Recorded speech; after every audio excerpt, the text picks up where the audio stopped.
Good morning বন্ধুরা, আশা করি আপনারা সকলে ভালো আছেন। আজকে আরও একটা নতুন ভিডিও নিয়ে চলে এসেছি। মার্চ মাস চলছে বন্ধুরা, এই মার্চ মাসে ছাদ বাগানে কী কী সবজি চাষ করবেন সেই নিয়ে বন্ধুরা আজকে আমি বলবো, এবং আমার ছাদ বাগানে মার্চ মাসের সবজির আপডেটও আমি দিয়ে দেবো। আমার গাছগুলো কতটা কি বড় হলো না হলো সে বিষয়েও জানতে পারবেন। আপনারা যদি ছাদে এই সবজিগুলো বসিয়ে না থাকেন, মার্চ মাসে অবশ্যই এই সবজিগুলো বসান। বন্ধুরা এক ধার থেকে আমি দেখাতে শুরু করছি। বন্ধুরা প্রথমেই দেখুন আমি লাউ গাছ বসিয়েছি। আপনারা চাইলে মার্চ মাসে অবশ্যই ছাদে লাউ গাছ বসান এবং গরমের লাউ বসাবেন, খুব সুন্দর আশা করছি ফলাফল পাবেন আপনারা। লাউ গাছ আমি 24x24 ইঞ্চি গ্রো ব্যাগে বসিয়েছি। লাউ গাছে পরে বন্ধুরা আছে পেঁপে গাছ। যারা আমার ভিডিও রেগুলার দেখেন তারা এই পেঁপে গাছটাকে আগেও দেখেছেন। আপনারা চাইলে মার্চ মাসের ছাদ বাগানে পেঁপে গাছও বসাতে পারেন। আমার পেঁপে গাছটায় বন্ধুরা দু একটা দেখতে পাচ্ছি ফুলও আসতে শুরু করেছে। এই ফুল হয়তো থাকবে না, ঝরে যাবে, কারণ গাছটা কোনো সেরকম বড় হয়নি। অসুবিধা নেই, গাছ আরও বড় হোক, তারপর সুন্দর ফল আশা করছি পাবো। এরপরে বন্ধুরা যেটা আছে হচ্ছে কুমড়ো গাছ। এই গরমে অবশ্যই ছাদে কুমড়ো গাছ বসান, খুব সুন্দর ফলাফল পাবেন। আমার কুমড়ো গাছ যথেষ্টই বড় হয়ে গেছে। আমি কুমড়ো গাছটা বসেছি 24x24 ইঞ্চি গ্রো ব্যাগে। কুমড়ো গাছটা দেখুন বন্ধুরা কতটা বড় হয়ে গেছে। এর ডাল দেখুন এত দূরের ডাল চলে গেছে। এবং সবথেকে বড় কথা বন্ধুরা, কুমড়ো গাছে আমি কুমড়ো ফুলও আসতে দেখছি। কুমড়ো ফুলও আসা শুরু হয়ে গেছে। এই দেখুন একটা কুমড়ো ফুল এসেছে। কুমড়ো ফুলের ভেতর যে পরাগ থাকে সেটা দেখি কাঠবেড়ালিতে খেয়ে নিয়েছে। এরপরে বন্ধুরা যে গাছটা আমি বসিয়েছি সেটা হচ্ছে ঝিঙে গাছ। মার্চ মাসে ছাদ বাগানে বা এই গরমে ঝিঙে অবশ্যই বসান, খুব সুন্দর ফলাফল পাবেন। আগের বছর আমি প্রচুর ঝিঙে পেয়েছি। এবছর আমি 3টে গ্রো ব্যাগে ঝিঙে গাছ বসিয়েছি। দেখুন পাশাপাশি দুটো গ্রো ব্যাগ আপনারা দেখতেই পাচ্ছেন। এই দুটো গ্রো ব্যাগে ঝিঙে আছে। এটা আছে আমার 24x24x12 গ্রো ব্যাগে। এই দিকে আরেকটা আছে বন্ধুরা, এই দেখুন আরেকটা। এই যে 3টে গ্রো ব্যাগে আছে। গাছগুলো বড় হতে শুরু করেছে, স্প্রিং বেড়ে গেছে। তো আমি বন্ধুরা কি করেছি, স্প্রিং যাতে ওপরে মাচা পর্যন্ত পৌঁছাতে পারে, পৌঁছানোর জন্য আমি একটা নেট দিয়ে দিচ্ছি। এই নেট ধরেই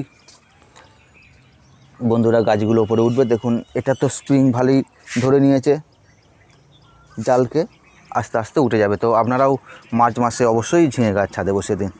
এরপরে বন্ধুরা যেটা বলবো, গরমের একটা খুবই খুবই প্রয়োজনীয় সবজি, সেটা হচ্ছে তরুলি।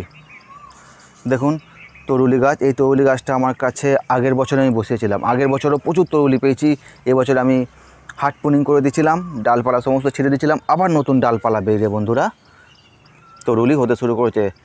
এবছর গরম পড়ার সঙ্গে সঙ্গেই বন্ধুরা দেখুন আমি তরুলিও পেতে শুরু করে দিয়েছি। দেখুন এই দেখুন তরুলি হতে শুরু করে দিয়েছে। দেখাচ্ছি আমি একটু, জাল দেওয়া আছে, জালের মধ্যে আটকে আছে। দেখুন বন্ধুরা তরুলি অলরেডি হওয়া শুরু করে দিয়েছে। একটা, দুটো, তিনটে, চারটে, এরকম অসংখ্য আছে। ভেতরে দেখলে পাওয়া যাবে প্রচুর পরিমাণে তরুলি বন্ধুরা আমি পাই। খুব এটাও আমার 24x24x12 গ্রো ব্যাগে আছে। যখন আমি প্রথম তরুলি হারভেস্ট করব সেই ভিডিও অবশ্যই আমি করে দেখাবো। তরুলি গাছের পরিচর্যা বা ঝিঙে গাছের সমস্ত পরিচর্যা নিয়ে আমি পরবর্তীকালে ধীরে ধীরে সব ভিডিও নিয়ে আসবো। তো বন্ধুরা সুন্দর সুন্দর ভিডিও পেতে চ্যানেলটা অবশ্যই আপনাদের সাবস্ক্রাইব করতেই হবে। এরপরে বন্ধুরা আমি বসেছি করলা গাছ। করলা গাছ আছে 18x18 গ্রো ব্যাগে। করলা গাছে বন্ধুরা করলাও দেখুন পেতে শুরু করে দিয়েছি আমি। এখন যেহেতু গরমকাল তাই করলাগুলো একটু ছোট হচ্ছে। এটা বর্ষার জল পেলে এর সাইজ বড় হয়ে যাবে। দেখুন এইদিকে একটু বড় হতে শুরু করেছে করলা গাছের পাশে বন্ধুরা। তো বললাম ঝিঙে গাছ, 3 জায়গায় ঝিঙে গাছ বসেছিলাম। ওদিকে একটা, এখানে, ওদিকে দুটো আছে, এদিকে একটা আছে। এরপরে বন্ধুরা দেখুন আবার করলা গাছ। এইখানে বন্ধুরা আরেকটা করলা গাছ আছে, মোট 3টে করলা গাছ। তারপরে বন্ধুরা দেখুন আমি শশা গাছ বসিয়েছি। শশা গাছে দানা ছড়িয়েছিলাম, সবে চারা বেরিয়েছে, অনেকগুলো করে বেরিয়েছে বন্ধুরা। তবে এটা যেহেতু 15 ইঞ্চি গ্রো ব্যাগ তাই আমি এতে একটাই রাখবো। বাকি 3টে গ্রো ব্যাগে আমি বন্ধুরা শশা গাছ বসিয়েছি। আর একটা গ্রো ব্যাগে বন্ধুরা আমি পুঁই শাকের দানা ছড়িয়েছি। পুঁই দানা ছড়িয়েছি, এখনও পর্যন্ত গাছ তো বেরোতে আমি দেখতে পাচ্ছি না। তো দানা ছড়ানো আছে, বেরিয়ে যাবে সময় মতো। এর পাশে বন্ধুরা দেখুন আমি মাটি তৈরি করছি, জায়গা ফাঁকা আছে, এখানে আমি মাটি তৈরি করছি। এখানে আরও 3টে গ্রো ব্যাগ বসবে। এখানে 3টে এই রকম সাইজে গ্রো ব্যাগ বসাবো, 24x24x12 3টে গ্রো ব্যাগ বসাবো। সেটা মার্চ মাসেই বসিয়ে দেবো। যে 3টে গ্রো ব্যাগ বসাবো তাতে আমি চিচিংয়ে আপনারাও ছাদ বাগানে অবশ্যই বসান, খুব সুন্দর ফলাফল পাবেন গরমে। আমি আগের বছর পেয়েছি। এছাড়াও আমি বসাবো চাল কুমড়ো বসাবো, চাল কুমড়োতেও খুব সুন্দর আপনারা ফলাফল পাবেন। এরপরে বন্ধুরা আসছি ছাদ বাগানে সবথেকে যেটা গুরুত্বপূর্ণ গাছ, যেটা ছাদ বাগানে আপনাকে বসাতেই হবে, সেটা হচ্ছে বেগুন গাছ। বেগুন গাছ আপনি সারা বছরই বসাতে পারেন, কিন্তু খুব গরমের সময় না বসানোই ভালো। এখন মার্চ মাসে আপনারা বসিয়ে দিন, এখনও গাছ ধরে যাবে এবং খুব সুন্দর ফলাফল পাবেন। দেখুন বন্ধুরা, আমার বেগুন গাছগুলো ফেব্রুয়ারি মাস পড়তেই জোর ধরে নিয়েছে, খুব সুন্দর বার হচ্ছে। সবথেকে বড় কথা বন্ধুরা, আমি বেগুন পেতেও শুরু করে দিয়েছি। দেখুন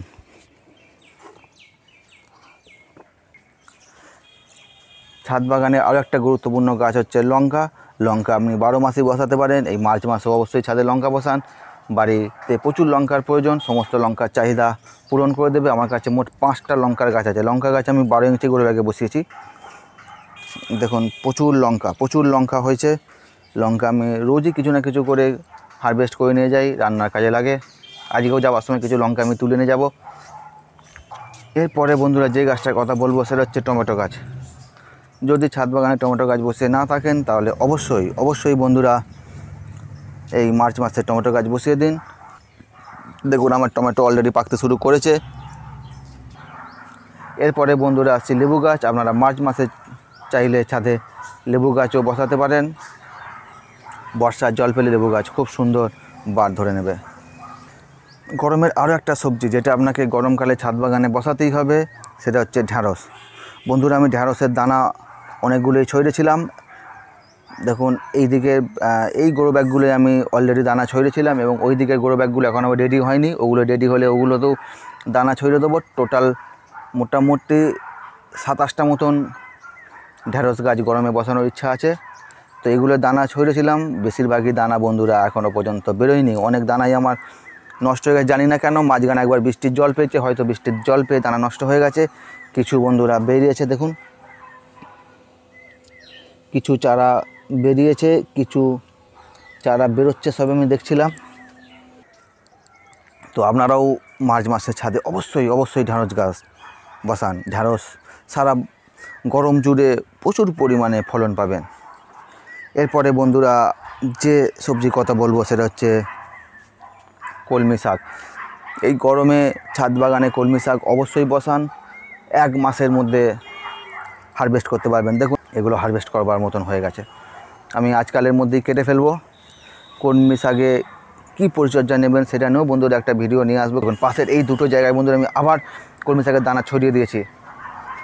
এই যে এই পরিমাণ কলমি শাক আমি পাচ্ছি, পাশে বসিয়েছি। ওগুলোতেও যখন শাক হয়ে যাবে তার মানে ভেবে দেখুন বন্ধুরা কী পরিমাণ কলমি শাক পাবো। এরপরে বন্ধুরা যেটা আমি নতুন আবার বসিয়েছি সেটা হচ্ছে, দেখুন এইখানে একটা গ্রো ব্যাগে আমি নোটে শাক বসিয়েছি। লাল নোটেটা আমি এখানে বসিয়ে দিয়েছি। সবে দানা ছড়িয়েছি, বসিয়েছি বলে দানা ছড়িয়েছি, এখনও বেরোয়নি, কালকেই আমি দানা ছড়িয়েছি। তাহলে বন্ধুরা আপনারা গরমে এই গাছগুলো ছাদে অবশ্যই বসান। আমি যেই গাছগুলো বসিয়েছি বা বসাবো আমি সেই গাছগুলোই বললাম, আপনারা এইগুলো বসান। হ্যাঁ, আরও একটা গাছ বলতে ভুলে গেছি, এই গরমে অবশ্যই বরবটি বসান। বরবটিরও খুব সুন্দর ফলাফল পাবেন। আমিও বসাবো, যখন সময় পাবো অবশ্যই বসাবো। তো এই গাছগুলি গরমে বসান, খুব সুন্দর ফলাফল পাবেন। তাহলে বন্ধুরা ভিডিওটা কেমন লাগলো অবশ্যই আমাকে কমেন্ট করে জানাবেন। আর যদি ভিডিওটা ভালো লেগে থাকে অবশ্যই চ্যানেলটা সাবস্ক্রাইব করে নেবেন। ধন্যবাদ।